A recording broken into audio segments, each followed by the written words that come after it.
안녕하세요, 은표당입니다. 자, 겨울방학 때 어떤 공부를 해야 될지 고민하는 친구들을 위해서 간략하게 영상을 한번 찍어 보겠습니다. 그 겨울방학 때 이제 국어에 관련해서 어떤 걸 공부할지가 다들 고민일 거야. 특히나 이제 다른 영역과 다르게 국어 같은 경우는 워낙 뭔가 방대하고 영역이 공부하려고 좀 마음을 먹어도 어떤 것부터 시작해야 하는지 감도 안 오고 그런 경우가 좀 많이 있을 텐데 가장 강조하고 싶은 건 문법입니다. 그래서 뭐 당연하게 문학도 중요하고 비문학도 중요하고 근데 문학이나 비문학 같은 것과 다르게 문법은 지금 겨울방학 시기에 짧은 시간 동안 집중적으로 공부해서 완벽하게 끝낼 수 있습니다. 그리고 꼭 해야 하는 영역이란 걸 말씀을 드리고요. 뭐 이미 고등학교에 진학한 친구들이라면 이 문법이 얼마나 내신에서 중요하게 작용하는지는 당연히 알고 계실 거고요. 만약에 고등학교 진학을 안 한 친구들 같은 경우는 아직 뭐 불안감이 좀 크겠지. 문법을 먼저 딱 잡아놓고 시작을 하잖아. 그러면 생각보다 정말 많은 부분들, 거의 고등학교 올라갔을 때 시험 범위의 3분의 1, 많게는 절반 이상이 해결되는 부분들이 있어. 그래서 꼭 겨울방학 때 문법을 완벽하게 끝내보자 라는 걸 강조를 드립니다. 자, 한번 천천히 얘기를 해볼 건데 무조건 니네한테 공부 열심히 해라고 얘기하면 또 말을 안 들으니까 좀 천천히 논리적으로 설명을 드리겠습니다. 자, 먼저 교육과정상으로 문법을 너희가 차분하게 뭔가 완결성 있게 공부하기가 굉장히 어렵게 되어 있단 말이야. 이 교육과정에 대해서 잠깐만 얘기를 해줄게. 그 중학교 때도 마찬가지인데 문법이라는 게 전체가 음운, 음절, 그 다음 형태소, 그 다음 단어, 그 다음 어절, 그 다음 구와절, 그 다음 문장, 뭐 이런 식으로 이어지는 굉장히 큰 영역이고요. 여기에 더해서 추가적으로 나오는 게 중세국어, 근대국어 포함해서, 그리고 추가적으로 나오는 게 한글 맞춤법과 띄어쓰기 영역이 나와. 이런 식으로 되어 있단 말이야. 자, 여기에서 일단 교육과정에 대해서 조금만 얘기를 하고 싶은 게 1학년 1학기 때 중간고사 때 너희가 딱 고등학교 처음 시작하잖아? 그럼 제일 먼저 그때 배우는 게 음운 파트에 대해서 아주 자세하게 배웁니다. 거의 내신의 절반 정도가 음운 파트라고 생각하면 돼. 그치? 이게 1학년 1학기 때 딱 배운단 말이야. 그리고 나서 다음 내신 때 음절, 형태소, 단어 쪽으로 이렇게 가야 될 것 같잖아. 사실 문법이라는 게 앞에서부터 차근차근 배워나가면 그렇게까지 어렵지는 않거든. 문제는 뭐냐면 너희 중학교 때도 마찬가지야. 1학년 1학기 때 여기를 배웠어. 근데 갑자기 1학년 1학기 기말고사가 되잖아. 그럼 여기에 문장 뒤쪽에 보면 문법 요소란 파트가 있습니다. 여기서 나오는 게 무슨 막 그 높임 표현, 시간 표현, 피동 표현, 사동 표현 이런 게 나온단 말이야. 갑자기 뜬금없이 1학년 1학기 기말고사 때 여기를 배웁니다. 됐죠? 그리고 나서 2학기가 딱 되잖아. 1학년 2학기. 그럼 중간에 나와 있는 걸 배우려나? 아닙니다. 2학기 중간고사 때 중세국어를 갑자기 배웁니다. 그리고 나서 2학기 기말고사가 되면 한글 맞춤법과 띄어쓰기라는 영역을 이렇게 배우게 됩니다. 뭔지 알겠니? 여기 지금 내가 체크 안 한 부분이 있지. 여기 음절은 뭐 무시할 게 필요 없는 거라서 형태소부터 시작해가지고 문장, 이 문장에 나오는 게 중3 때 배우는 절에 대한 거야. 뭐 아는 문장, 이어진 문장, 관형절, 부사절 뭐 이딴 거란 말이야. 요런 것들까지 나와 있는 요 지금 대괄호 친 부분이 있지. 이 대괄호 친 부분이 사실 문법 전체의 거의 한 7, 80%를 차지하는 가장 중요한 부분이란 말이야. 수능 볼 때 핵심이 되는 부분들. 근데 요 영역에 대해서 1학년 때 안 배웁니다. 그럼 2학년 가면 배울까?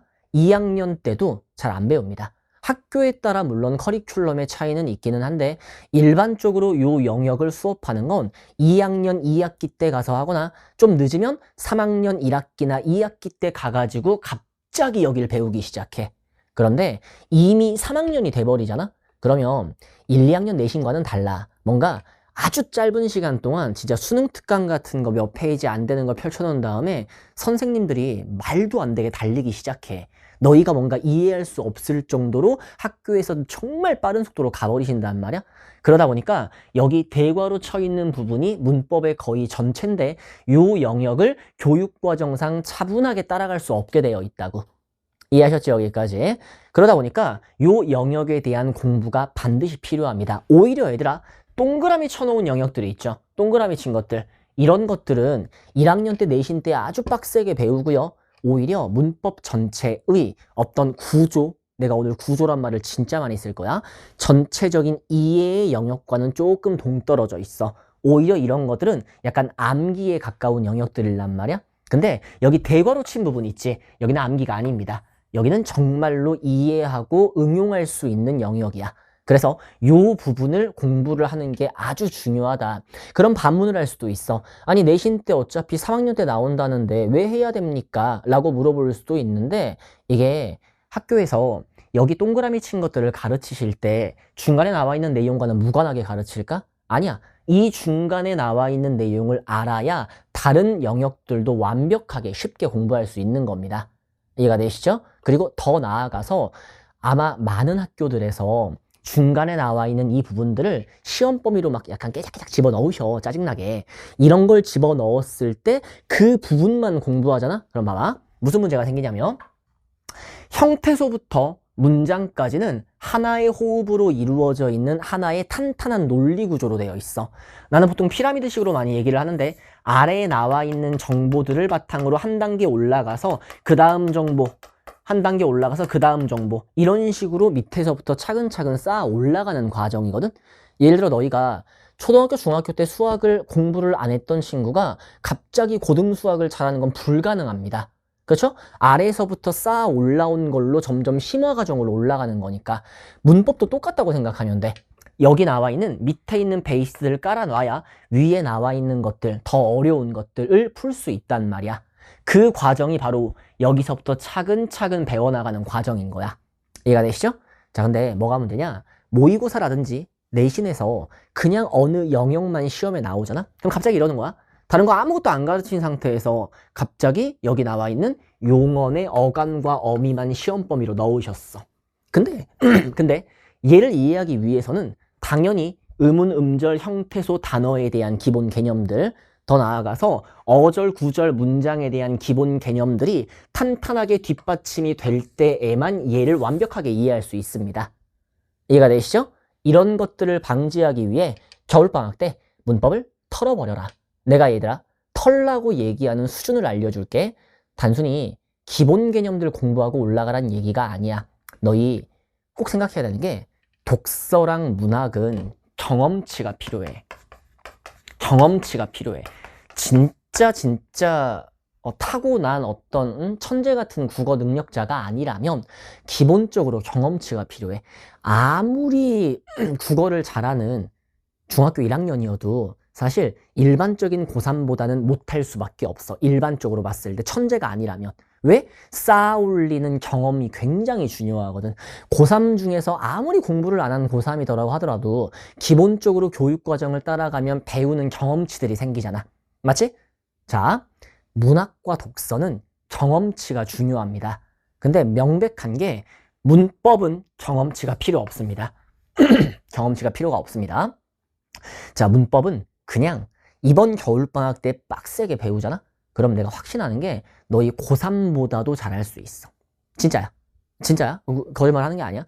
고3보다도 문법을 잘할 수 있어. 왜 그러하냐? 문법은 사실 이해가 굉장히 중요하거든?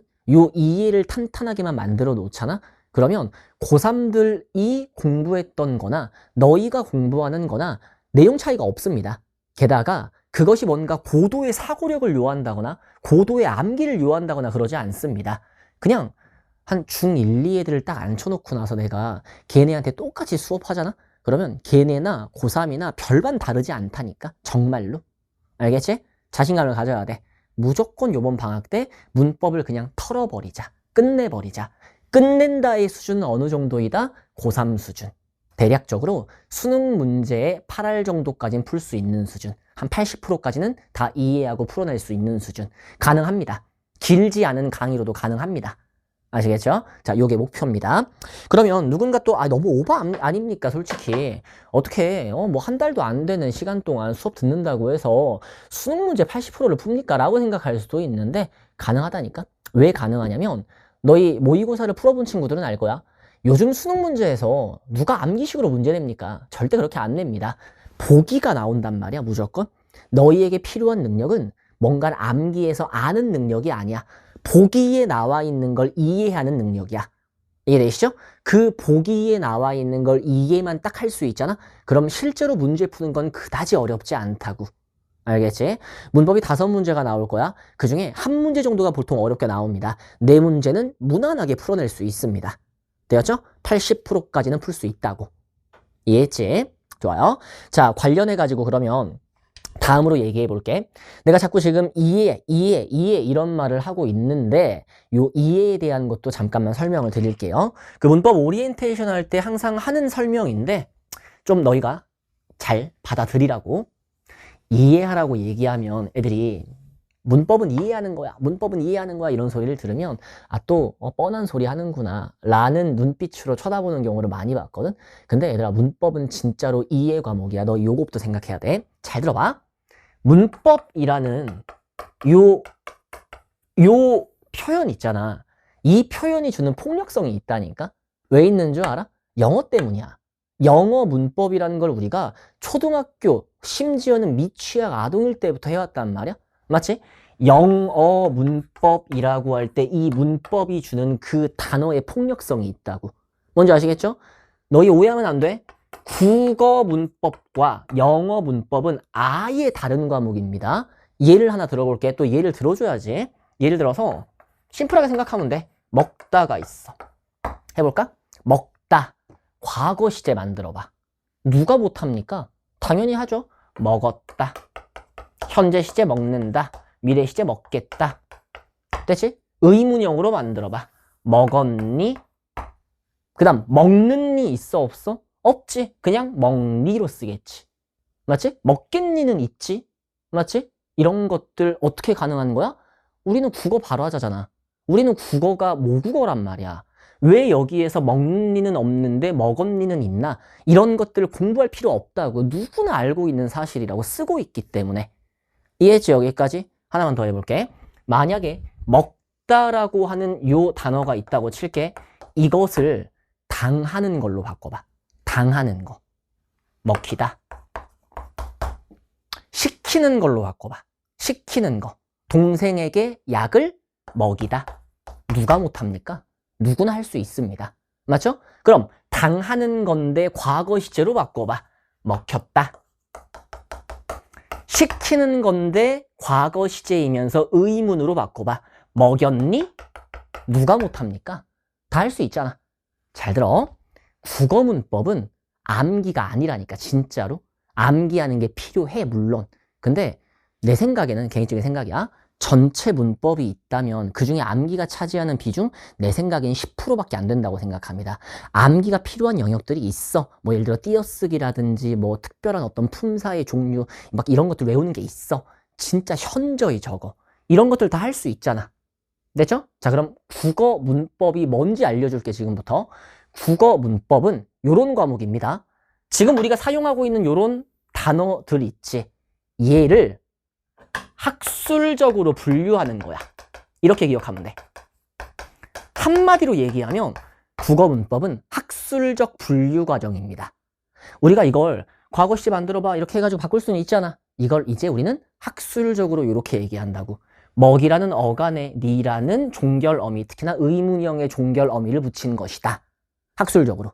밑에 먹이라는 어간 혹은 어근에 히라는 접사를 붙여서 어간이 되었고 거기에 과거 시제 선어말 어미가 붙은 이후에 평서형의 종결 어미가 붙었다. 이런 식으로 학술적인 설명. 뭔지 아시겠죠? 밑에 마찬가지야. 먹이라고 하는 어근 혹은 어간에 이라는 사동 접사가 붙어서 하나의 어간이 만들어지고 과거 시제에 의문형 종결 어미가 붙었다. 뭔지 아시겠니? 어떻게 하는 건지 아시겠죠? 국어 문법은 학술적인 분류입니다. 이미 모든 지식은 머리에 다 들어가 있어. 싹 다 들어가 있어. 있는 거야. 얘를 체계적으로 분류하는 과정이야.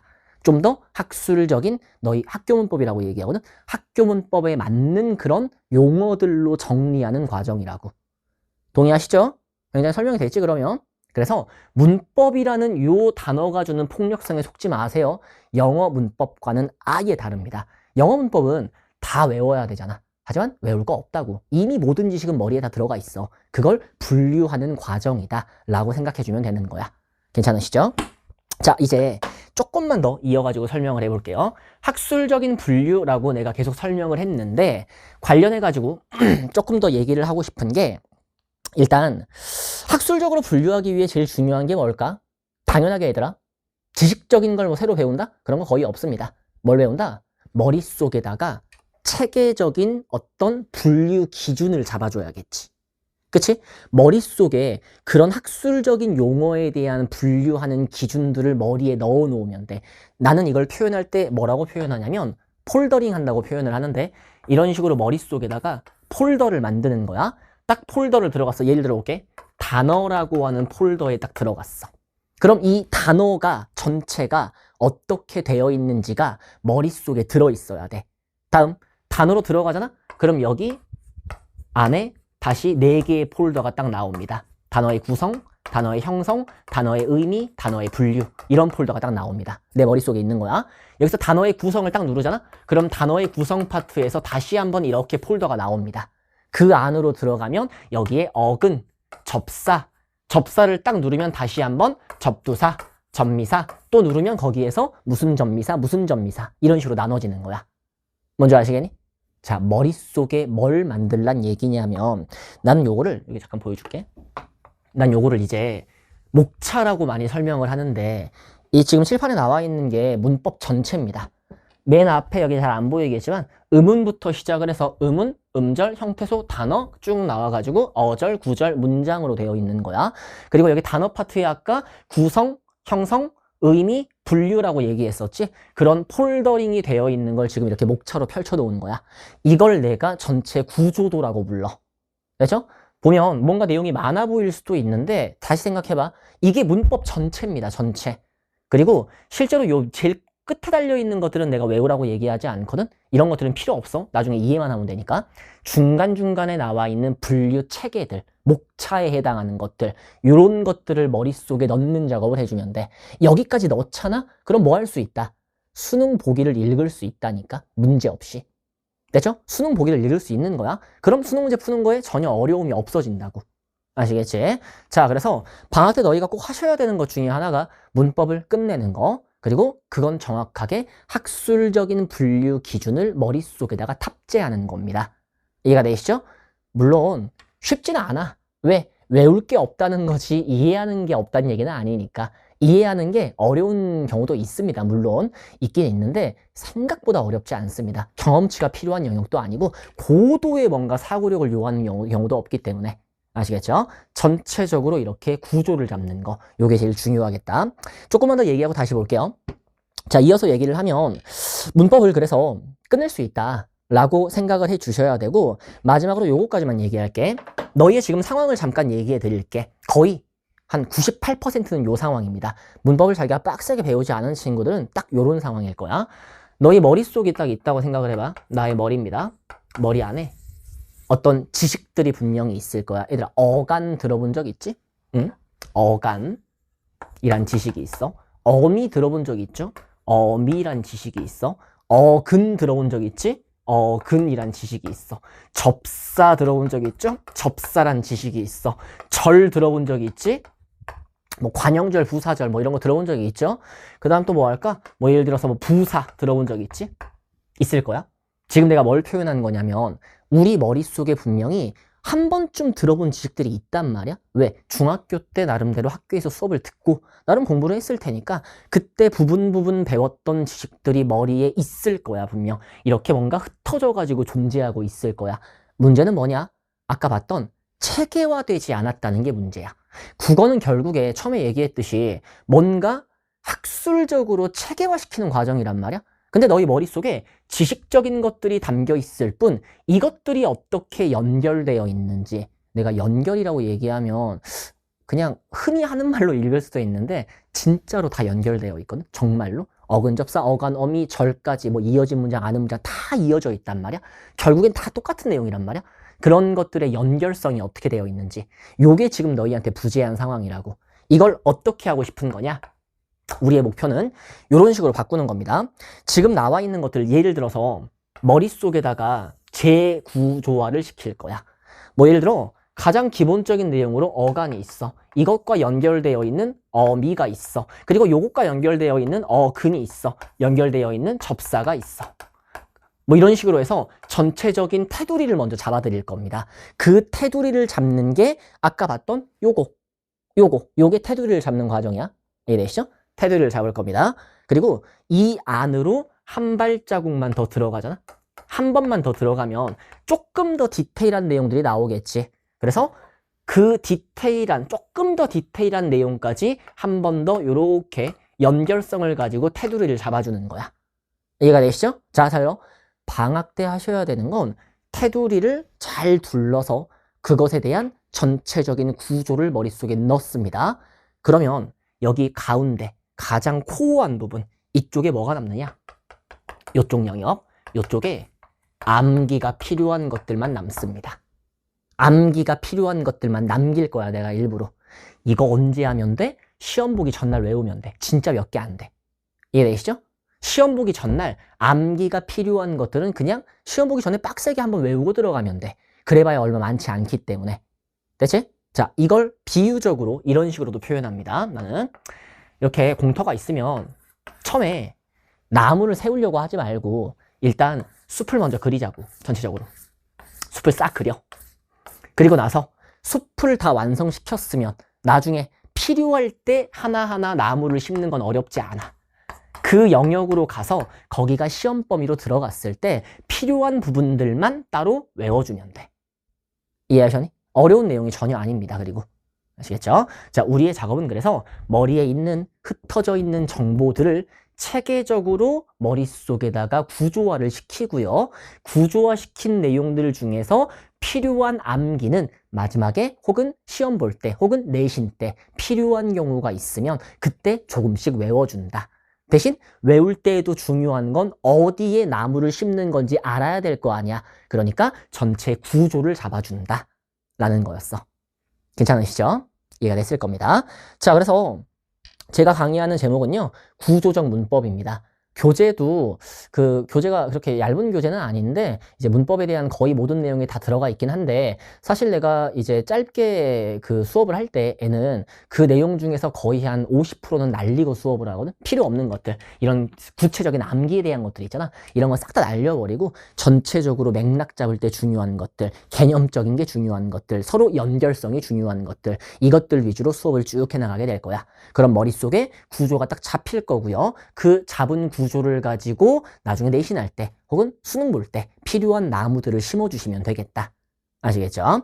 좋아요. 자, 그래서 제목은 구조적 문법인데 마지막으로 요거 다시 한번 보고 마무리 짓겠습니다.